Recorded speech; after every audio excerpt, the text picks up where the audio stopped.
I was worried it was going to be overhyped, but actually it's so not. I was transfixed.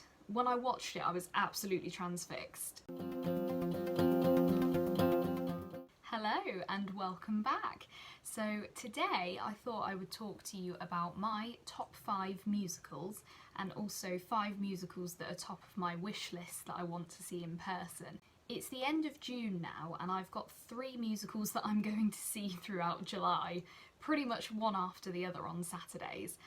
So I'm really looking forward to that, and I thought I'd do a review for you of each of them after I go and see them. But kind of to get me excited and in the lead up to that, I thought I would go through my top 5 musicals and 5 musicals that are top of my wish list. So if you're interested, then make sure you keep watching. I'm just going to dive right in.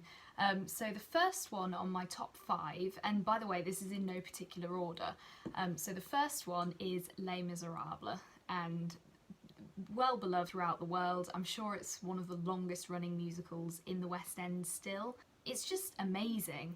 My sister took me for my 21st birthday and I had seen the film version beforehand, but seeing it in person is a completely different experience.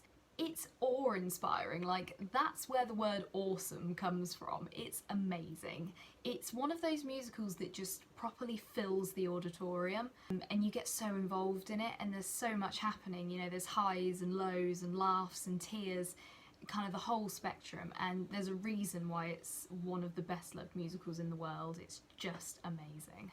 Next up is a musical that I don't know how well known it is, but it's called Avenue Q. If you know, you know with this one. For those who don't, essentially imagine Sesame Street but X-rated.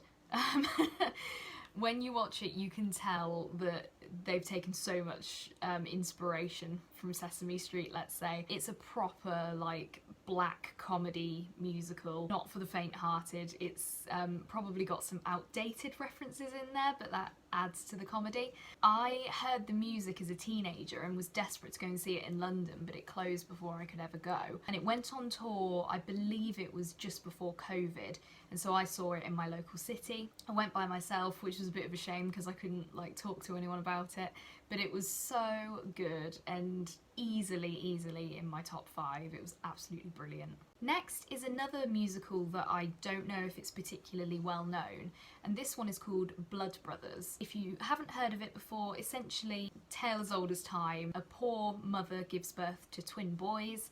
She can only afford to keep one, and so she gives one away to a wealthy family that can't have children. They grow up completely separate lives. Obviously one is in a wealthy family and one's in a poor family, and of course, as luck would have it, they meet each other later in life and all hell breaks loose, essentially. It's quite a sad musical overall, to be honest. The songs in it are just fantastic. Again, it was quite a long-running musical in the West End, although it closed in 2012, so 10 years ago. But I actually went to see it twice in about 6 months.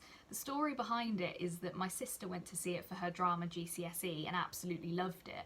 So she insisted that me, her and our parents went to see it in the following summer holidays. I was also doing a drama GCSE and I was in the school year below, so I ended up seeing it after I'd already seen it with my parents. So both my sister and I saw it twice within 6 months essentially. But it's brilliant, it's really good. It's a real shame that it didn't stay in London for longer, but the songs are fantastic, so if you get the opportunity I would definitely recommend that you see it.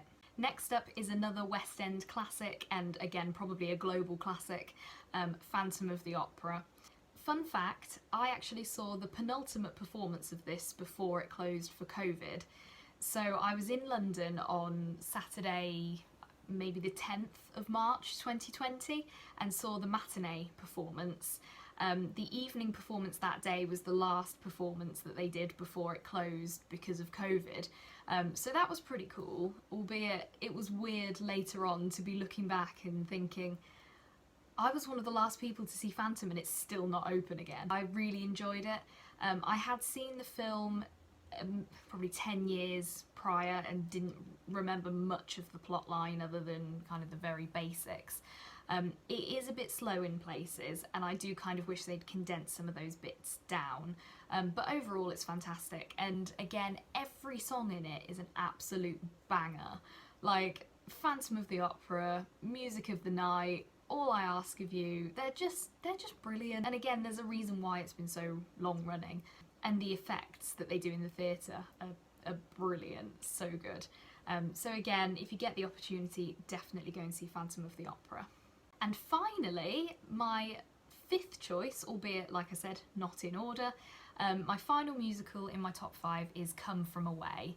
For those who've watched my London vlog, you'll know that I went to see this in October 2021, so about 10 months ago. And if you haven't seen that video, by the way, then I'll put a little thing up there. You can go and watch it.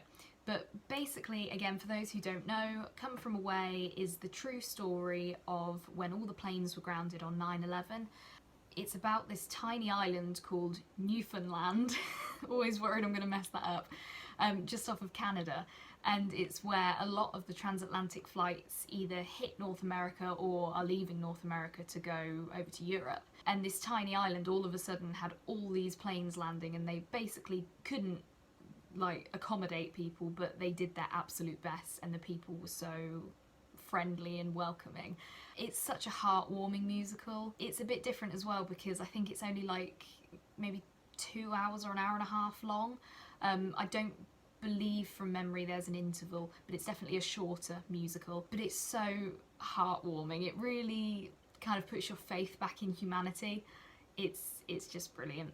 And actually I got talking to a Canadian woman that I was sat next to in the audience because we were both by ourselves, and she was telling me that she remembered when this happened, and I think she said her father or something had worked in Newfoundland and kind of heard about it all firsthand, which was pretty cool. And it was also nice to have this experience with this woman. She was flying to Ireland the following day and then back to Canada at some point after that.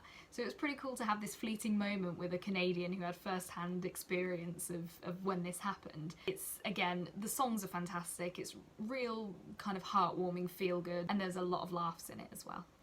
So moving on to my top 5 wish list. When I was thinking up this list, there was only ever one musical that was going to come onto this one, so this has got to be number 1, albeit not in order, and that's Hamilton. I have seen Hamilton on Disney+.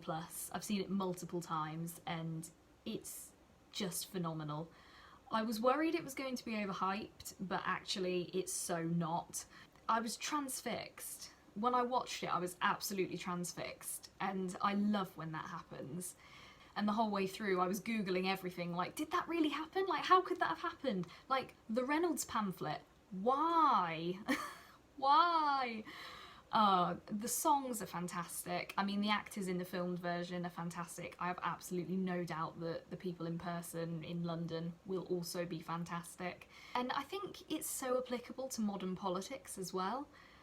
Like, the number of times that I see things happen in the news and think, oh, there's a Hamilton song for that, is kind of unreal. So if you're interested in politics, by all means watch this. But I think just if you like a good musical, watch it, because it's fantastic. And I really want to see it in the theatre, and I just haven't had the opportunity yet. So just waiting for the right time, basically, to put myself in and go down to London. Next on my list is Dear Evan Hansen. It's been on my list for a few years. I watched a lady on YouTube a few years ago who had a real thing for Dear Evan Hansen. She lives in New York, so she'd seen it on Broadway a couple of times. The musical's actually due to close in the West End. I think it's in October, so there isn't much time left. So I was hoping to book to go and see it sometime before it closes, but I've booked 2 expensive holidays, and the tickets to Dear Evan Hansen are really expensive, even by West End standards. So I've decided that instead of spending £90 plus the train ticket, plus probably the cost of my lunch, I'm just gonna forego it. I have recently signed up to Amazon Prime, and the filmed version is on there, so I can always watch it on there, albeit I've heard some stuff about the film, so we'll see about that. I also heard a rumour that it's going on tour, so fingers crossed I can actually go and see it, and if it's somewhere local, all the better for me. Next up is a musical that's been around in London at least for probably 15 years, and I just haven't gotten around to watching it. It's Wicked. Everybody has seen Wicked except me. And I'm such a theatre lover, there's no excuse. I mean, I watch Glee, I know the songs, can't avoid the songs if you watch Glee. The songs are brilliant, the ones that I've heard at least, and it just just seems like it's going to be fantastic. And I was a big fan of The Wizard of Oz as a child, and obviously it's a kind of a spin-off, sort of. So yeah, that's on my list, but just never got round to it, basically. Number 4 is Back to the Future. Now, when I was about 10, my dad put the film on in the background and I just got hooked on it, basically. Absolutely loved it, and my sister was the same. And when we found out it was a trilogy, it was just like, oh my gosh, there's 2 more films of this. So we both absolutely love it. We think it's fantastic. And as you can probably tell from this video, I love musicals, and obviously I love Back to the Future, so I don't think I need any more of a reason to explain why I want to see this musical, although it did win an Olivier Award, I believe, so, you know, that is another reason if I ever needed one. It's relatively new to the West End, and I'm hoping it's going to stay for a while, because if it goes to close, then I'm going to need to rush book a ticket, because I absolutely have to see this musical at some point. And finally, number 5 is Frozen. If you didn't know, I love Disney, especially the Disney parks. If you didn't know that and you are also a Disney parks lover, then make sure you click the link here to go and watch my mini ears collection, because I have some really gorgeous and very unusual pairs of mini ears, so make sure you watch that. But who didn't love Frozen? Like, before I watched the film, I thought it was going to be overhyped, but ended up loving it. Love Frozen, love Disney, love musicals. Why would I not see Frozen? I also asked a colleague at my previous job who went to see it, and she said it was amazing and that she would definitely recommend that you go and see it. So that's kind of just solidified it for me, is that I would love to go and see it. And that's it. That's my top 5 musicals and my top 5 wish list of musicals that I want to see. I hope you enjoyed this video. Please do let me know if you have seen any of these shows, or if you want to see any of these shows. Tell me what your favourite musicals are, because my list is way more than 5. I had to really cap myself at musicals that I want to see but haven't seen yet. So let me know what you think, and if you want to see more videos like this, make sure that you hit the like button, and of course you can press subscribe to make sure that once my video comes out reviewing the 3 shows that I'm going to see in July, you'll be the first to know. So other than that, thank you very much for watching, and I will see you next time. Bye!